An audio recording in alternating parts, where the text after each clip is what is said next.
Salam sejahtera dan salam sehat untuk sahabat desa sekalian. Kembali pada kesempatan kali ini, kami menyapa sahabat-sahabat sekalian. Semoga tetap sehat dan kuat dalam menjalankan tugas atau rutinitas kita sebagai perangkat desa di masing-masing desa. Sebagaimana pada kesempatan terdahulu, kami membagikan beberapa informasi terkait penerapan aplikasi Sisikodes. Pada kesempatan kali ini, secara khusus kami ingin membagikan informasi terkait tata cara penginputan dalam aplikasi, yaitu penginputan visi, misi, tujuan, dan sasaran berdasarkan RPJMDes masing-masing desa. Dan khusus pada kesempatan saat ini, hal-hal teknis yang kami sampaikan itu ditujukan secara khusus kepada sahabat-sahabat desa pada 93 desa, yang mana 93 desa itu sudah memiliki kepala desa terpilih. Sejak mereka kepala desa terpilih, dilantik dan diresmikan oleh bupati, maka berlaku juga visi dan misi untuk kepala desa terpilih untuk 6 tahun ke depan. Namun ada catatan terkait dengan visi dan misi kepala desa terpilih, bahwa sebelum mereka terpilih, saat kampanye, mereka telah menyampaikan visi dan misi mereka.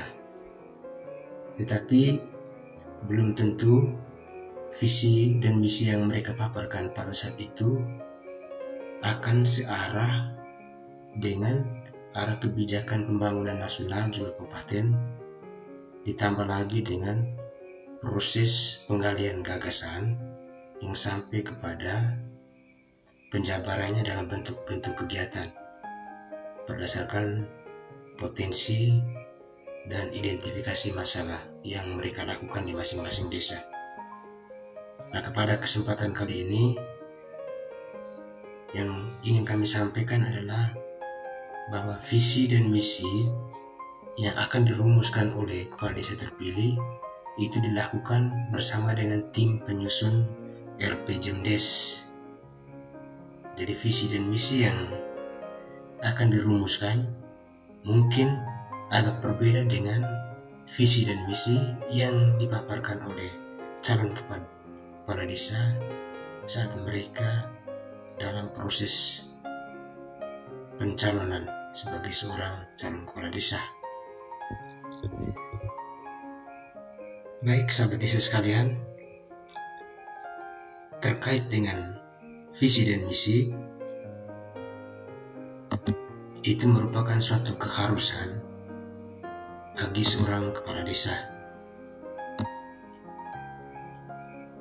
Sebagaimana yang telah dijelaskan di dalam Peraturan Bupati Ngada Nomor 1 Tahun 2003 tentang petunjuk teknis pelaksanaan kegiatan pembangunan desa, bahwa seorang kepala desa terpilih wajib merumuskan visi dan misinya setelah melalui proses atau tahapan perencanaan desa,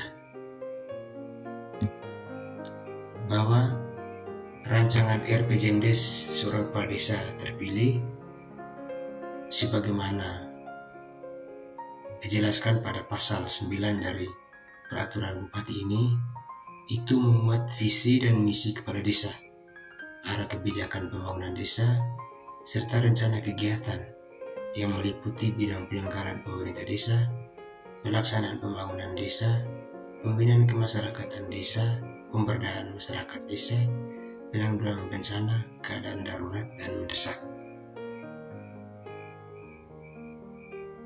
Berdasarkan penjelasan pada pasal 9 ini, mungkin sangat beralasan kalau kita mengatakan bahwa visi dan misi yang sempat disampaikan oleh calon kepala desa yang sekarang sudah menjadi kepala desa itu mungkin ada banyak perbedaan, sehingga setelah pelantikan kepala desa terpilih ini bersama dengan tim penyusun RPJMDes, kepala desa bersama-sama merumuskan visi dan misinya setelah melalui proses dan tahapan perencanaan, baik dari pengkajian sampai pada titik terakhir, yaitu merumuskan visi dan misi, tujuan serta sasaran, yang mana visi dan misi surat kepala desa itu terarah kepada kurang lebih 5 bidang dalam pelaksanaan di desa: bidang penyelenggaraan pemerintahan desa, pelaksanaan pembangunan, pembinaan kemasyarakatan, pemberdayaan masyarakat, dan penanggulangan bencana, keadaan darurat, mendesak desa.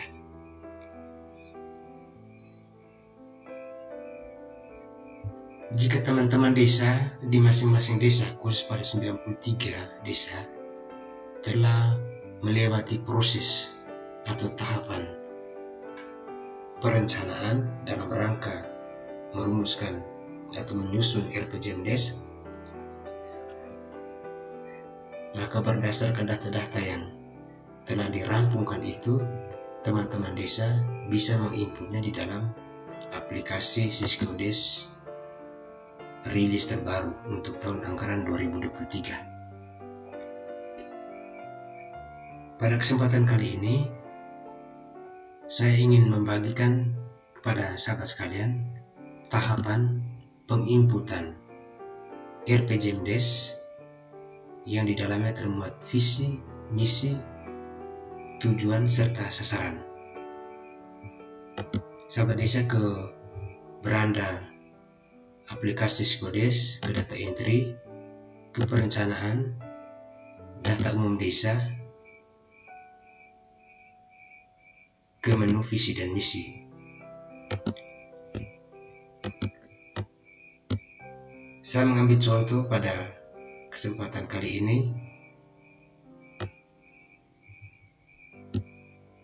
ada satu rumusan visi, yaitu terwujudnya desa A yang mandiri, sejahtera, dan berkeadilan.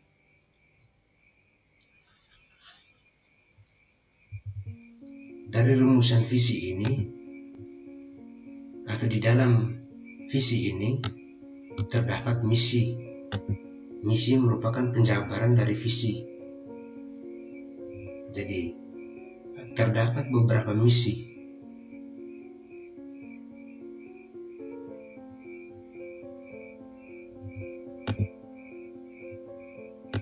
Dari visi terwujudnya desa A yang mandiri, sejahtera, dan berkeadilan, misi yang pertama yaitu memperkuat partisipasi masyarakat dalam pembangunan desa. Misi kedua, menyediakan fasilitas dan layanan publik yang berkualitas. Misi ketiga, meningkatkan pendapatan ekonomi warga melalui pemberdayaan usaha mikro. Misi keempat, meningkatkan kualitas pendidikan dan kesehatan. Misi kelima, membangun pemerintahan yang transparan dan akuntabel. Dan misi yang keenam terakhir, meningkatkan kualitas sumber daya aparatur desa, BPD, dan lembaga, serta organisasi kemasyarakatan yang ada di desa. Terdapat 6 misi dari visi yang tergambar di atas, terwujudnya desa A yang mandiri, sejahtera, dan berkeadilan. Dari ke-6 misi ini, masing-masing misi terdapat tujuan. Masing-masing misi itu terdapat tujuan. Misalkan, dari misi pertama memperkuat partisipasi masyarakat dalam pembangunan desa. itu terdapat tujuan. Tujuan pertama dari misi pertama itu adalah meningkatkan keterlibatan dan kontribusi masyarakat dalam perencanaan dan pelaksanaan pembangunan desa.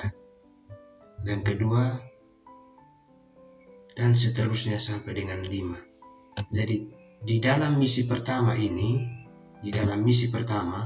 memperkuat partisipasi masyarakat dalam pembangunan desa, itu terdapat tujuan.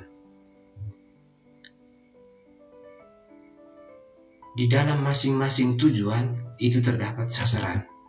Misalkan tujuan pertama dari misi yang pertama tadi, sasarannya adalah meningkatkan partisipasi aktif warga desa dalam perencanaan dan pelaksanaan proyek pembangunan desa. Sasaran yang kedua adalah menciptakan lingkungan yang kondusif bagi warga desa untuk berbicara dan berpartisipasi dalam pembangunan.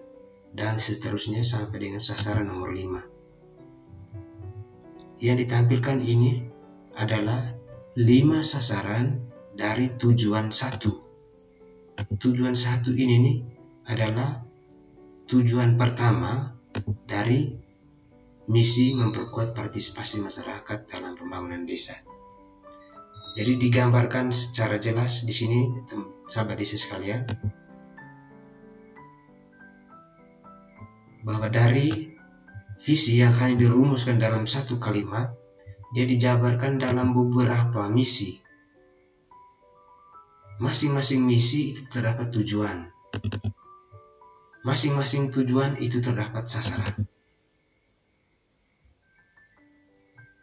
Nanti teman-teman bisa merumuskan ini sebagai contoh saja. Teman-teman sendiri bisa merumuskan itu berdasarkan visi misi pada desa terpilih yang dirumuskan secara bersama-sama setelah melalui tahapan pengkajian keadaan desa sampai kepada perumusan visi misi di dalam RPJMDes. Setelah sahabat desa semua menginput visi misi, tujuan serta sasaran, teman-teman bisa mengecek pada aplikasi, nanti akan ditampilkan seperti ini. Ini saya mengambil contoh untuk satu desa, bahwa visi tergambarkan pada kolom pertama, dan pada kolom kedua itu penjabaran dari visi, yaitu misi. Masing-masing misi itu terdapat tujuan, sebagaimana yang saya jelaskan sebelumnya, dan masing-masing tujuan itu terdapat sasaran.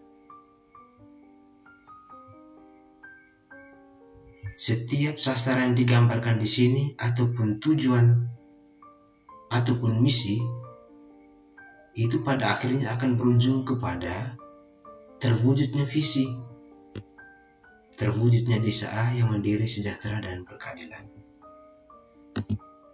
Maka teman-teman ketika selesai melakukan proses perencanaan di tingkat desa, khusus untuk 93 desa yang telah memiliki kepala desa terpilihnya, maka teman-teman berkewajiban untuk menginputnya di dalam aplikasi Siskeodes ini. Untuk RPJMDes mungkin sekian dulu. Jika ada pertanyaan atau ada hal-hal yang kurang jelas, bisa ditanyakan atau disampaikan kepada kami admin kabupaten untuk kami bisa jelaskan secara lebih detail. Sekian dan terima kasih.